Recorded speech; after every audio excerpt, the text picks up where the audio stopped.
Kepala Staf Angkatan Darat Kasat Jenderal TNI Maruli Simanjuntak meresmikan pembangunan sumur bor membantu memenuhi kebutuhan air bersih ribuan santri Pondok Pesantren Madinatud Diniyah Darul Huda di Desa Palu Gading, Kecamatan Dewantara, Kabupaten Aceh Utara.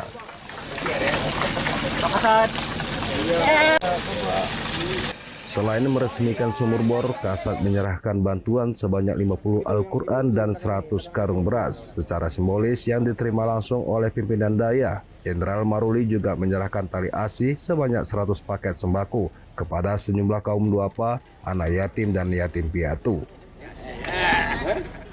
Kasat yang dikenal Jenderal Air itu menyebutkan penyediaan air bersih merupakan program utama TNI AD.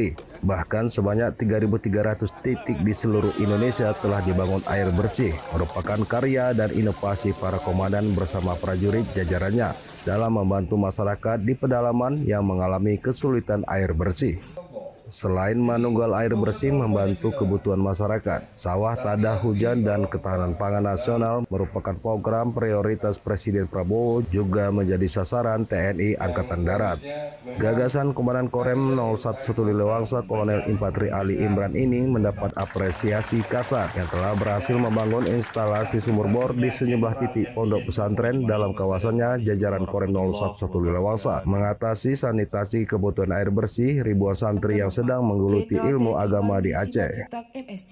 Sementara itu, pimpinan daya Palu Gading, Tengku Haji Junwanis bin Mustafa Putih menyampaikan terima kasih kepada Kasat Jenderal TNI Maruli Simanjuntak yang berkenan hadir sekaligus meresmikan sumur bor. Bantuan Komandan Korem 011 Lilewangsa untuk memenuhi kebutuhan air bersih di daya yang kini sudah tercukupi dan layak dikonsumsi. Tengku Junawis mengaku sebelum dibangun sumur bor, pesantren menggunakan air tidak layak. Namun tidak ada pilihan lain, para santri yang berjumlah 2.000 orang itu terpaksa antri dan bergantian. Meskipun air tidak layak untuk digunakan karena berwarna kuning. Mohon kepada Bapak Kasat untuk tetap tinggal di tempat. Resmikan air yang kalau dihitung selama menjabatnya dan rem di sekitar sini yang ke-21. Siap.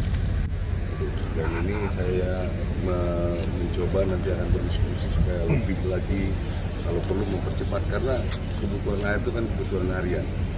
Jadi kami akan coba percepat lagi, demikian juga di daerah-daerah lain. Jadi seperti saya sampaikan, Angkatan Darat salah satu program prioritasnya adalah tentang air. Ada air bersih, ada air buat pertanian, ada juga perahu-perahu ponton untuk pembersihan danau.